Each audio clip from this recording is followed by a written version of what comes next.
Our last penny box produced a bunch of Canadian coins. Let's hope this one gives us an excellent wheat harvest.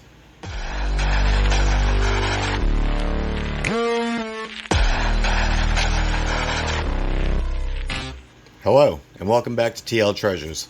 We've got penny box number 12 of the series ready to hunt. We're going to be looking for varieties, wheats, foreigns, maybe a proof, maybe an Indian head. You never know what you're going to find inside the box. So let's go ahead. We'll pop the top on this one. See if we got any enders. I'm not seeing any enders, but it looks like they're well circulated. Should be a good hunt. We got 55 wheats left to find. Let's hope we can break that down out of this. Let's go ahead and we'll get on rolling. Roll number 1 is going to give us our first find of the box. We've got a 1958 Denver. We'll take it. Roll number 2 gives us two Canadians, a 1981 and 1984. Roll number 3 is going to give us a 1983 Canadian cent. Roll number 4 is giving us another wheat. We've got a 1945 Philadelphia. Roll 4 also gave us 3 Canadians, a 1964, 1973, and 1975. Roll number 5, and we've got 2 more Canadians, a 1973 and a 1979. Roll number 7's giving us a 2009 Philadelphia. And it looks like it's going to be the birth. Still on roll 7, and we've got a 65 Canadian. Roll number 8, and we've got a pretty nice 2009 Philadelphia. This one being the formative years, so we can go ahead, check to see if there's any doubling or anything going on with that thumb.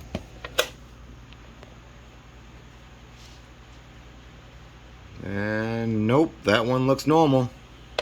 We'll still set it aside. Let's keep on rolling. Roll 9 gives us another Canadian. This would be in a 1961. Roll 13, and we have found our third wheat. And it's another 1958 Denver. Roll 14 is going to give us 2 more Canadian cents. We've got a 1983 and a 1998. Roll 18. We've got another wheat. Looks like we got a 1951 Philadelphia. Still on roll 18, we've got a young head. Looks like we've got 1953. We'll take it. Roll 19 is going to give us 2 Canadians. We've got a 1970 and a 1998. Roll 21 is going to give us another wheat. We've got a 1953 Denver.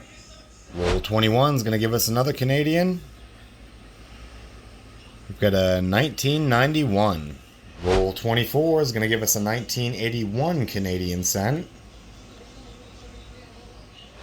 Roll 25 gives us yet another Canadian cent. This one's going to be 2003.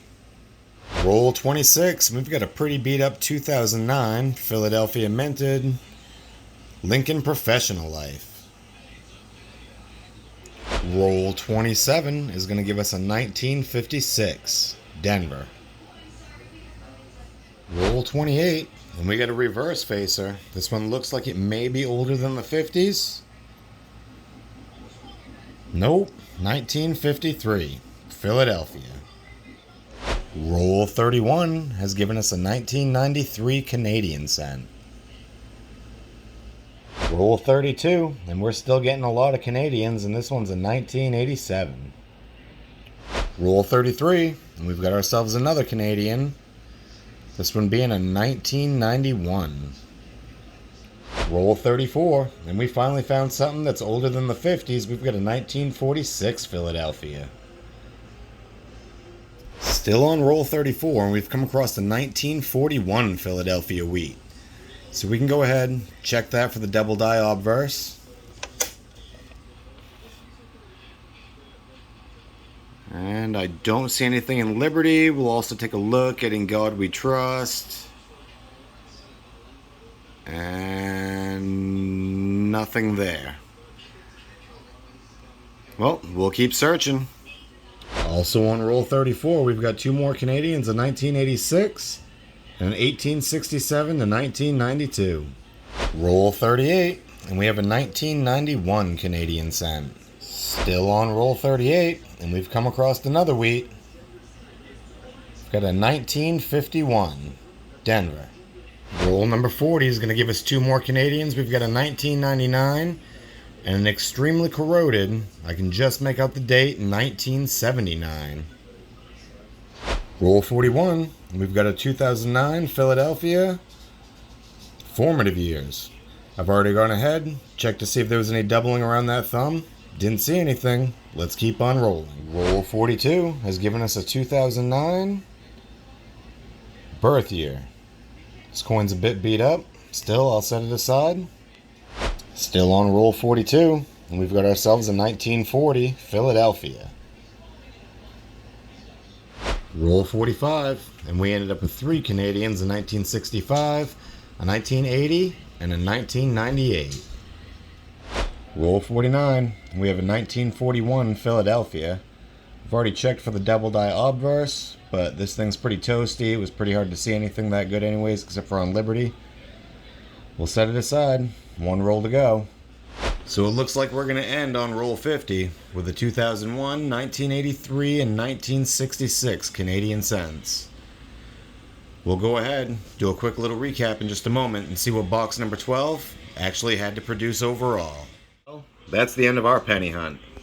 Our recap is going to be short on the wheats here. We got 5 from the 1940s, with our oldest find being a 1940 Philadelphia. 1950s, we had 6. 1959, we had 16 finds in total. And for our 2009 Lincoln Bicentennials, we had 5 finds in total. We had a whopping 35 finds in Canadian coins in this box. I'm hoping eventually we can start finding wheats as we keep going. When it comes to our brights that we set aside, we got a couple of small stacks, could be possible upgrades.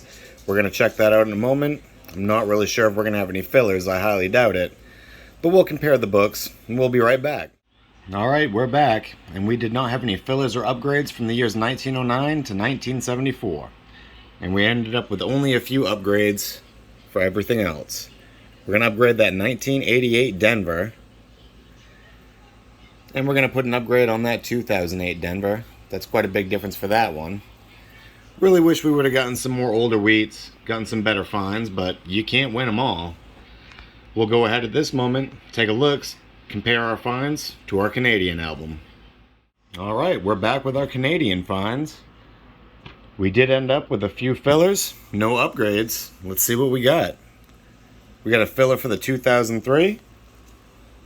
A filler for the 1961 slot, as well as a filler for the 1965 slot for the small beads. Pretty nice to get those. I don't mind the Canadians, but I'd really rather have a lot of really old wheats, of course. But all in all, it wasn't a bad hunt. Like I said before, you can't win them all. So if you like this video, go ahead and give me that thumbs up. If you haven't already, subscribe. We'll definitely see you next time.